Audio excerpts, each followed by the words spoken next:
necesario convencer a nadie en la audiencia de que comportamiento es un tema absolutamente fascinante. Aún las personas que no estudian comportamiento, pues se ponen encantadas con las peleas increíbles entre los machos, los despliegues súper exagerados que vemos en un montón de especies, la dedicación al cuidado parental de un montón de especies y la lucha por la supervivencia en los documentales, especialmente sobre las sabanas africanas. Bien, las observaciones sobre conducta en la naturaleza son muy antiguas. Creo que se puede poner en destaque dos investigadores muy famosos. El primer de ellos, el francés Jean-Henri Fabre. Este señor ha hecho un montón de observaciones súper detalladas sobre el comportamiento de artrópodos, en particular de los insectos, y tiene libros increíbles con ilustraciones increíbles. El otro, aún más famoso, es Charles Darwin, que describe en sus libros un montón de conductas y busca comprender el significado adaptativo de estas conductas. Sin embargo, el estudio del comportamiento como ciencia, como algo distinto de la historia natural o de otras partes de la biología, pues fue la fundación del estudio del comportamiento. Es una obra de 3 personas: Carl von Frisch, Konrad Lorenz y este señor Nico Tinbergen. Estos 3 señores que han ganado el Premio Nobel de Fisiología en los 70 fundaron una línea de investigación conocida como etología. Tinbergen en particular ha propuesto una forma de pensar o de estudiar el comportamiento animal muy conocida. Son las 4 famosas preguntas de Tinbergen. Las preguntas de Tinbergen, las 4 de ellas, están divididas en 2 tipos de enfoque: el enfoque proximal y el enfoque evolutivo, y una perspectiva temporal dinámica o estática. Entonces, cuando el enfoque es proximal y la perspectiva temporal es dinámica, tenemos estudios enfocados en la ontogenia del comportamiento, o sea, cómo el comportamiento se desarrolla en los individuos a lo largo de la vida. Cuando el enfoque es proximal y la perspectiva es estática, tenemos el estudio del mecanismo, o sea, cuál es la estructura genética o fisiológica del rasgo comportamental. Cuando el enfoque es evolutivo y la perspectiva es dinámica, tenemos interés en la filogenia del comportamiento, o sea, cuál es la historia evolutiva del rasgo comportamental. Y por fin, cuando el enfoque es evolutivo y la perspectiva es estática, buscamos comprender el significado evolutivo, o sea, cómo el rasgo influencia la aptitud de los individuos en tiempo actual. Bien. Esta es una perspectiva y un marco teórico muy poderoso para comprender la conducta. Con base en este marco, comprendemos hoy que las hembras de los elefantes logran encontrar las fuentes de agua cuando adultas porque aprendieron este comportamiento con sus mamás durante el desarrollo.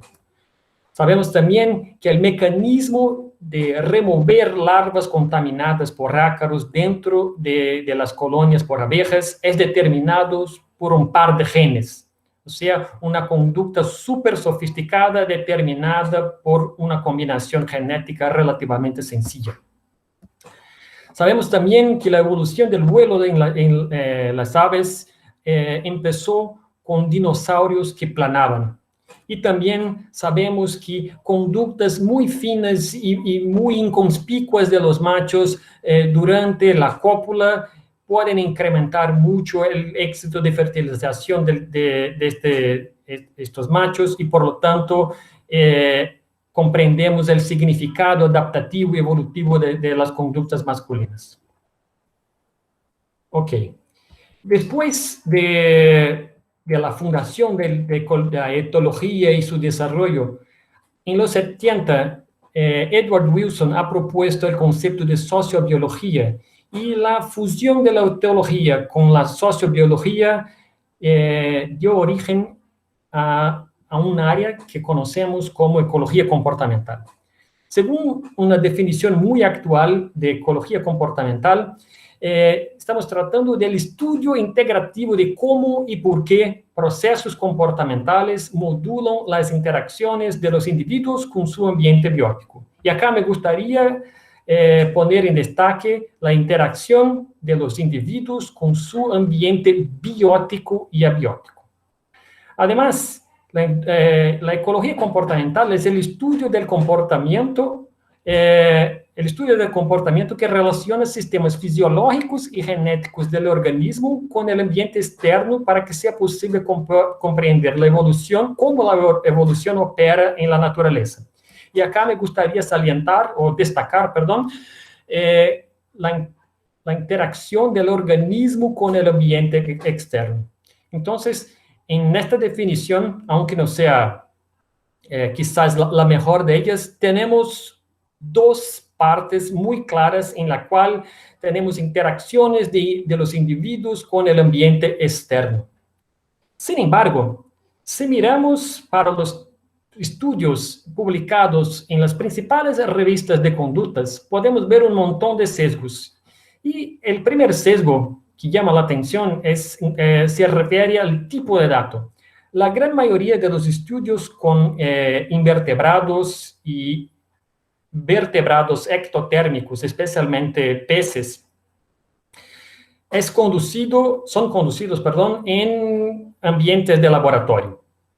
Entonces, conocer las interacciones de los individuos con el ambiente natural es algo extremadamente limitado cuando el estudio tiene su enfoque en el laboratorio. Además, hay un sesgo geográfico muy evidente. Acá les enseño un resultado de una investigación que hice con colegas hace algunos años, pero yo dudo que el patrón general ha cambiado mucho. Lo que vemos es que 84% de los estudios publicados en las 4 revistas principales de ecología comportamental fueron publicados con especies de regiones templadas. Perdón.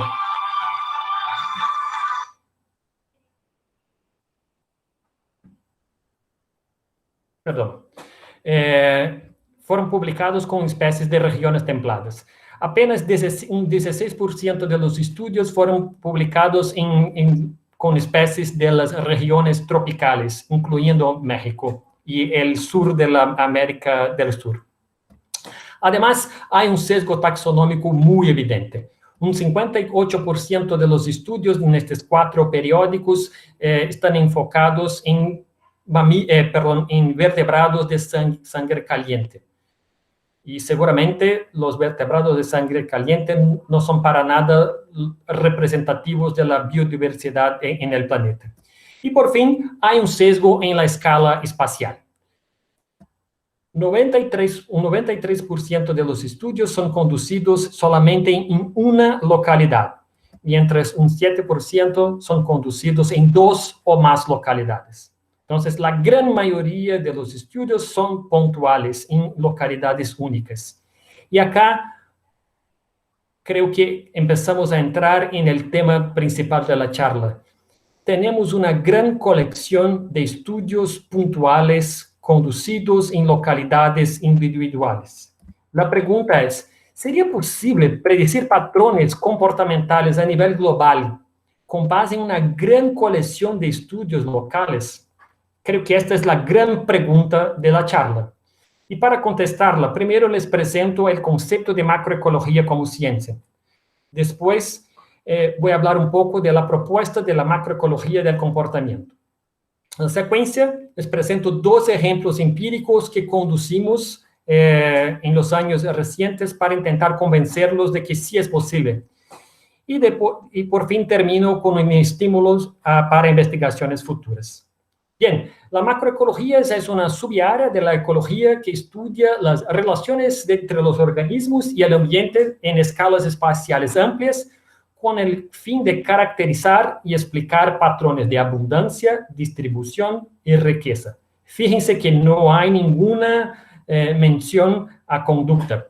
Estamos hablando de características a nivel poblacional o de la comunidad. La ecología ha sido fundada en 89 por James Brown y Maurer, en un artículo muy importante y muy famoso, y después se ha desarrollado mucho, y hoy tenemos incluso muchos libros dedicados enteramente a la macroecología. Creo que el patrón macroecológico más conocido es el patrón de distribución de riqueza a lo largo del gradiente latitudinal. Lo que vemos acá es la línea del Ecuador y acá la riqueza de especies. Este patrón se repite para un montón de grupos taxonómicos. En esta figura tenemos el patrón para mamíferos. Muy bien, lo que vemos es que cerca del Ecuador la riqueza es muy alta y la riqueza disminuye en dirección a las regiones templadas. Bien, una crítica que tengo yo sobre la macroecología, y creo que es una crítica común a muchas otras personas que no son macroecólogos, es que es una ciencia básicamente de descripción de patrones. Son muy buenos en detectar patrones y describirlos. En cuanto a los procesos, pues hay mucha especulación y creo que hay una dificultad básica en poner a prueba los procesos dada la gran escala espacial de la ciencia macroecológica. En cuanto al gradiente latitudinal de biodiversidad, por ejemplo, tenemos más de 30 distintos procesos que pueden explicar el patrón de riqueza y muchos de ellos no son mutuamente excluyentes. Sin embargo, hay cuestiones macroecológicas que sí tienen procesos mucho más claros y menos ambiguos. Uno de ellos es la regla de Allen. Según la regla de Allen, los apéndices de los ectotermos tienen tamaños relativos más cortos, mientras más fríos son los ambientes. Acá tenemos este ejemplo con conejos y podemos ver que las patas, la cola y las orejas disminuyen proporcionalmente en latitudes más altas, en climas más fríos. Otro ejemplo es la regla de Bergman, que propone que el tamaño corporal de los endotermos se incrementa a lo largo del gradiente latitudinal. En los dos casos, por supuesto, estamos hablando del mismo grupo taxonómico, o sea, una regla que se aplica a un clado particular. En los dos casos, la base, el proceso es un proceso fisiológico muy claro. Cuando tenemos apéndices largos, incrementamos la superficie y disminuimos el volumen. Se incrementa mucho la superficie de pérdida de calor. Y la pérdida de calor representa un costo muy alto para las especies, los individuos que viven en regiones frías. En cuanto al tamaño corporal, el incremento del tamaño corporal disminuye la relación entre la superficie y el volumen, y esto hace con que los individuos sean más eficientes en conservar calor dentro del cuerpo. Entonces tenemos dos ejemplos de patrones macroecológicos con una base mecanística razonablemente sólida, bien conocida. Bien, hace 2 semanas solamente, el James Brown, el autor el investigador que ha propuesto el concepto de macroecología, publicó un trabajo de revisión en el cual, pues, desde mi punto de vista, trata de arreglar las cosas o poner orden en el conocimiento macroecológico y promueve un incremento importante que es tratar de poner atención a cuestiones relacionadas a los procesos y no a los patrones. Este artículo propone relaciones entre la energía que llega a un determinado punto en el globo y un montón de procesos fisiológicos y conductuales. Si miramos para esta figura, no importa mucho su significado, vemos que el marco teórico propuesto en la revisión incluye inversión parental, crecimiento, mantenimiento y actividades, incluyendo, por ejemplo, locomoción. Todos estos son rasgos que usamos o que estamos acostumbrados a lidiar en nuestro trabajo con ecología conductual. Entonces, el trabajo de ellos, la revisión de ellos, aproxima la macroecología de procesos fisiológicos más claros y hace la ciencia macroecológica más robusta. Una de las principales conclusiones del trabajo es que la física y la biología del metabolismo han facilitado la evolución de millones de especies con anatomía, fisiología, comportamiento y ecología particulares, pero también con muchos rasgos y trade-offs en común que reflejan reglas universales de la vida. O sea, hay características comunes fisiológicas y trade-offs que hacen con que sea posible encontrar patrones universales generales, los supuestos patrones macroecológicos. Bien, y estos patrones y estos trade-offs son conocidos en la ecología de la conducta. Por ejemplo, si miramos para este dibujo, vemos que hay un montón de teorías que predicen trade-offs entre la inversión parental y la inversión en apareamiento. Hay teoría que predice trade-offs entre el esfuerzo de apareamiento y el esfuerzo somático, y también hay teoría de trade-offs entre esfuerzo somático y esfuerzo de apareamiento. O sea, estos temas son conocidos de la ecología de la conducta, y por lo tanto, hacer el link entre estos trade-offs y estos rasgos conductuales y patrones macroecológicos no debería ser algo profundamente complejo. Bien, para intentar hacerlo, la primera cosa que debemos olvidar completamente es la latitud. La latitud propone, por ejemplo, si usamos latitud como un predictor para nuestros estudios macroecológicos, el supuesto es lo que vemos acá, que exista un gradiente claro entre el ecuador y las latitudes más altas y que este gradiente sea absolutamente homogéneo.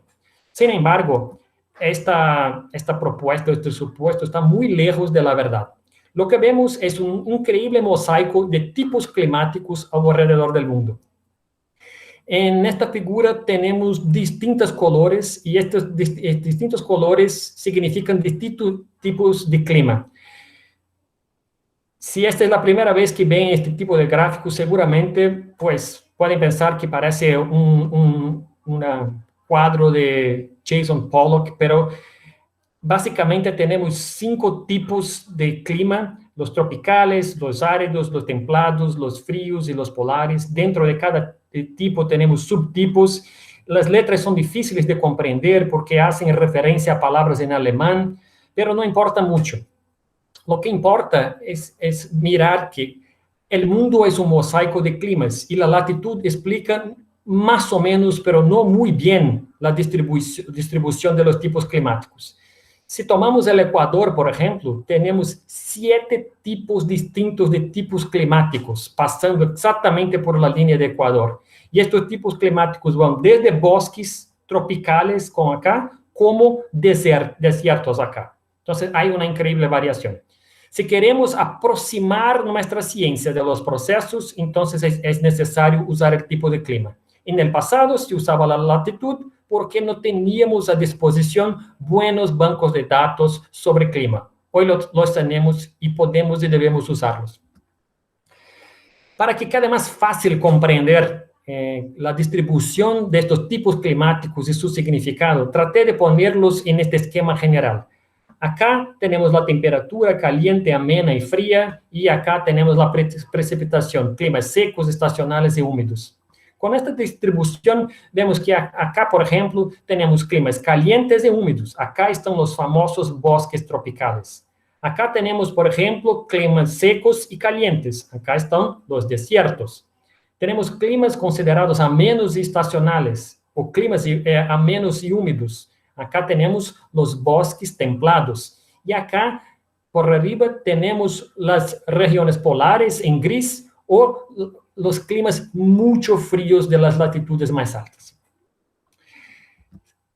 Podemos imaginar usando exactamente este mismo cuadrito que, por ejemplo, las demandas energéticas y los meses con nieve se incrementan en esta dirección. Acá no hay, en climas calientes y húmedos, prácticamente no hay meses con nieve y las demandas energéticas por la manutención o conservación de la temperatura en los endotermos es baja. Pero acá las demandas energéticas para mantenimiento de la temperatura son altas y los meses con nieve hay muchos meses. La disponibilidad de recursos alimenticios, por ejemplo, se incrementa en esta dirección y también la intensidad de depredación y parasitismo se incrementa. Para todos estos puntos tenemos revisiones, metaanálisis y un montón de informaciones a nivel global que apoyan este tipo de afirmación. El estrés hídrico se incrementa desde los climas húmedos hasta los climas más secos y la diferencia de temperatura entre el día y la noche se incrementa en esta dirección. Pues es posible entonces predecir un montón de procesos fisiológicos y ecológicos con base en la temperatura y la precipitación. Ahora podemos juntar las piezas para hacer predicciones. Y fíjense que estoy hablando de hacer predicciones. Yo no estoy muy interesado en buscar simplemente patrones. Estoy interesado en predecir cómo la cosa funciona en la naturaleza. Y el primer ejemplo es un estudio que conducimos con opiniones para intentar comprender si podemos predecir el sistema de apareamiento, el dimorfismo sexual y el cuidado paternal en el grupo a nivel global. En su famoso trabajo sobre los sistemas de apareamiento, Emlen y Oren han propuesto que la distribución temporal de las hembras y la distribución espacial de recursos son dos factores importantes para predecir la intensidad de la selección sexual y la variación en el éxito reproductivo de los machos. No voy a entrar en detalles sobre esta figura, pero voy a hablar un poco sobre los distintos sistemas de apareamiento y su influencia en la variación en el éxito reproductivo de los machos. Bien, acá tenemos machos que monopolizan hembras, una poliginia por defensa de recursos o hembras, y mientras más agregadas estén las hembras o los recursos que ellas necesitan para reproducirse, mayor es la varianza en el éxito reproductivo de los machos. Cuanto más dispersas estén las hembras o los recursos que necesitan para reproducirse, menor es la varianza en el éxito reproductivo de los machos. La gran mayoría de los machos logra tener una hembra y pocos no logran. Cuanto menos sincrónica sea la llegada de hembras receptivas en la población, o sea, llega una, llega otra, otra y otra. No, la reproducción, la llegada no es sincrónica, mayor es la varianza en el éxito reproductivo de los machos. Esto es lo que pasa, por ejemplo, en los sistemas de apareamiento del tipo LEC. Y por fin, cuanto más sincrónico sea la llegada, el periodo de receptividad de las hembras, menor es la varianza en el éxito reproductivo de los machos. Los efemerópteros seguros son el ejemplo más famoso. Bien, y cuanto mayor la varianza en el éxito reproductivo de los machos, mayor es la intensidad del dimorfismo sexual, sea en tamaño, sea en armamento, sea en ornamento. Bien, entonces si volvemos al cuadrito sobre el efecto del clima, podemos predecir que cuando el clima es frío y seco, los meses disponibles o adecuados para la estación reproductiva son reducidos y mientras más húmedo y más caliente se incrementa la duración de la estación reproductiva. Esta es una predicción macroecológica. La otra es que la sincronía reproductiva de las hembras se incrementa en la dirección opuesta. Cuando el clima es frío y seco, la ventana disponible para la reproducción es relativamente corta y la gran mayoría de las hembras están disponibles o receptivas de manera casi sincrónica. En regiones calientes y húmedas, el periodo reproductivo puede ser más largo y la llegada de las hembras en la población es menos sincrónica. En una estación reproductiva larga permite la evolución, por ejemplo, de un sistema de apareamiento basado en la defensa de recursos o hembras, porque este es el tipo de sistema de apareamiento que demanda tiempo. Los machos invierten tiempo en encontrar un territorio, monopolizarlos, pelear entre ellos. O sea, hay un montón de tiempo invertidos en otras actividades que no sean, por ejemplo, la búsqueda de hembras y la cópula. Y este tipo de apareamiento, como vimos, favorece la evolución de un dimorfismo sexual muy evidente. Por fin, una estación reproductiva larga también permite la evolución del cuidado materno. No es una presión selectiva que favorezca, pero permite, porque la actividad, el cuidado materno es una actividad costosa que demanda mucho tiempo y recursos. Además, es una actividad que conflicta con otras actividades como el crecimiento. Si una hembra nace, tiene que se desarrollar y también cuidar a la cría. Cuando la estación reproductiva es corta, este tipo de cosas es muy difícil. Y por fin, es una actividad que limita la producción de los huevos de las hembras. Por lo tanto, cuando la estación reproductiva es corta, quizás la estrategia que maximiza el éxito reproductivo final de las hembras sea invertir en una gran producción de huevos. Bien, la gran mayoría de las predicciones que hice hasta el momento están basadas pensando en la biología reproductiva de los opiliones. Por supuesto, algunas de ellas cambiarían de acuerdo con otros grupos taxonómicos. Este es un mensaje súper importante. Las predicciones han que respetar la biología, la historia natural y la fisiología del grupo de estudio. Bien, en los opiliones, la duración de la estación reproductiva depende de la temperatura por una cuestión muy sencilla. Por abajo de 5 grados centígrados, los opiliones no tienen actividad. La gran mayoría de ellos muere. Por lo tanto, la temperatura mínima para que pueda haber vida de opiliones es 5 grados. Usamos esta información fisiológica para crear una variable que nosotros llamamos variable personalizada. ¿Por qué variable personalizada? Porque la gran mayoría de los macroecólogos usa las variables climáticas en la forma como están en los bancos de datos. La temperatura promedio, la desviación estándar de la temperatura y cosas así. Nosotros estamos personalizando la variable para que ella tenga sentido o que sea congruente con la biología y con la fisiología de nuestro grupo de estudio. Entonces, la variable personalizada que tenemos, la primera es el número de meses al año con temperatura superior a 5 grados. O sea, el número de meses en el cual es posible tener actividad de los opiliones. Y la otra variable personalizada fue la precipitación en los meses con temperatura superior a los 5 grados, perdón. En este gráfico lo que vemos son los meses con temperatura por arriba de 5 grados. Los valores mínimos están como 5 o 4 meses, y los valores máximos son 12, o sea, todo el año. Y acá tenemos la precipitación en los meses con temperatura por arriba. Este sería como un gráfico tridimensional. Para facilitar, lo hicimos con un gradiente de como colores y mientras más oscura, mayor la proporción de meses dedicado a la reproducción.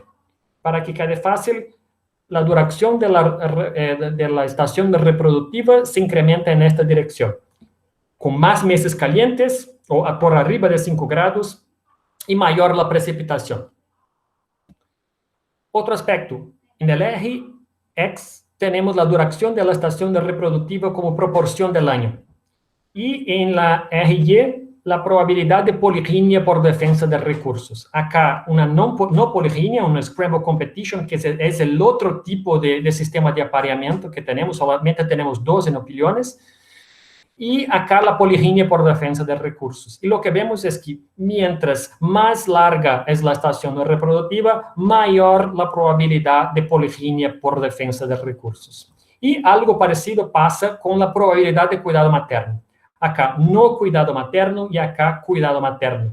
Mientras más larga la estación reproductiva, mayor la probabilidad de encontrar cuidado materno. Pero fíjense que el efecto no es tan fuerte cuanto la poliginia por defensa de recursos, lo que indica que hay un montón de otras cosas que explican la presencia del cuidado materno, por supuesto. Ok, por fin, la intensidad del dimorfismo sexual. Creamos un índice que varía de 0 a 5, a 6, perdón. 0 es cuando machos son muy parecidos morfológicamente a las hembras y 6 es cuando los machos son muy distintos morfológicamente a las hembras. Y lo que vemos es que en los sistemas con Scramble Competition más comunes en regiones de clima templado, el índice de dimorfismo es pequeño, y en las especies con poliginia por defensa de recursos, en los climas tropicales, el índice de dimorfismo sexual es muchísimo más alto y prácticamente no hay sobrelape entre los datos. Pues, una cosa interesante entonces es, dices que tiene una opinión de un clima frío o templado de Norteamérica y no me dices la especie. Con base en las informaciones, en los patrones macroecológicos, yo podría decir que sería una especie en la cual los machos son morfológicamente parecidos a las hembras, que la estación reproductiva es corta, que el sistema de apareamiento muy probablemente es una Scramble Competition y que casi ciertamente no tiene cuidado materno. Sin embargo, si me dices que tiene una especie del bosque atlántico, te voy a decir que probablemente el macho es muy distinto de la hembra, casi seguro tiene armas, la estación reproductiva es larga y el sistema de apareamiento es basado en una poliginia por defensa de recursos y existe una probabilidad muy razonable de la hembra cuidar a la cría. Bien. El segundo ejemplo fue un trabajo que conducimos sobre los beneficios del cuidado parental a nivel global.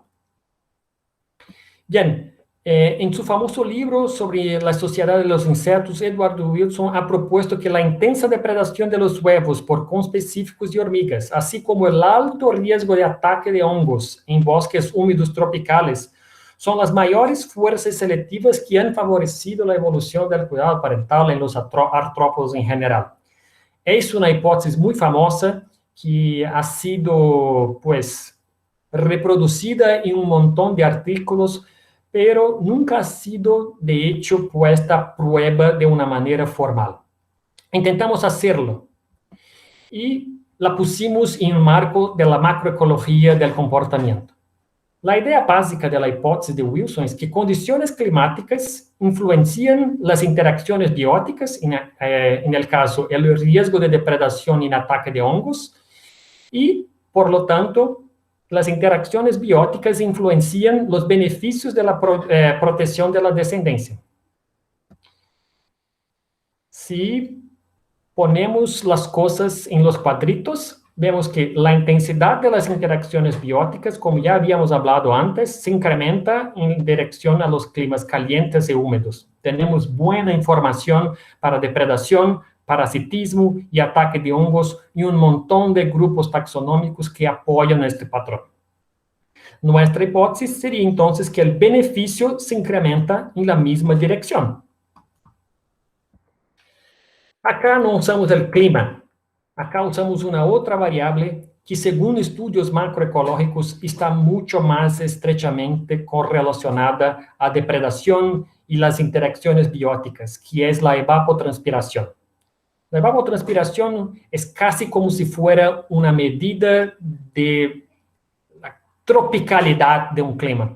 Fíjense, por ejemplo, que en los bosques tropicales el color azul y púrpura es súper morado, no sé cómo se dice, es súper fuerte, y en las regiones de desiertos y más frías la evapotranspiración es muy baja. Tenemos un montón de información macroecológica que predice o que enseña que hay una correlación entre la evapotranspiración y la depredación por hormigas, ataque por hongos, intensidad de parasitismo. Entonces, usamos la evapotranspiración como nuestro proxy de intensidades biológicas. La premisa que entonces es que hay una correlación positiva entre la evapotranspiración y la intensidad de interacciones biológicas. Y la hipótesis es que la evapotranspiración tiene una correlación positiva con el beneficio del cuidado parental. Pero acá, un detalle muy importante. Para un montón de especies de artrópodos, tenemos lo que conocemos como defensas adicionales. Son defensas no conductuales que incrementan la protección de los huevos. Las defensas adicionales incluyen, por ejemplo, moco alrededor de los huevos, como pasa con algunos opiliones, seda alrededor de los huevos, como pasa con un montón de arañas, construcción de nidos, como pasa con tijeretas, por ejemplo, y interacciones con hormigas, como pasa con homópteros. Para todos estos casos, hay evidencia experimental que indica una disminución de las tasas de depredación de los huevos, incluso en la ausencia de los parentales, cuando hay defensas adicionales.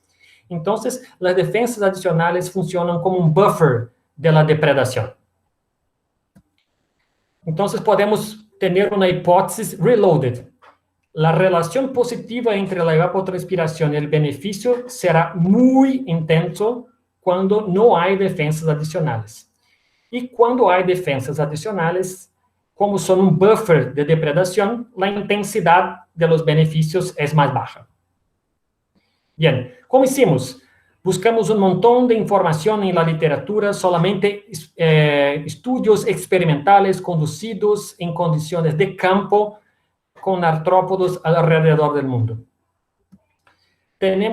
Obtuvimos información para 49 especies, incluyendo arrácnidos, crustáceos y un montón de insectos. Después usamos procedimientos meta-analíticos para calcular la magnitud del efecto, o sea, el efecto de la presencia del parental, macho o hembra, sobre la supervivencia de los huevos. Los puntos están distribuidos por todo el mundo. Tenemos un montón de puntos en la América del Norte, un montón en la América Central, un montón en la América del Sur, un par de ellos en África, algunos en Europa, algunos en sureste asiático, en las islas, en Oceanía, uno en Japón y absolutamente nada en Asia continental.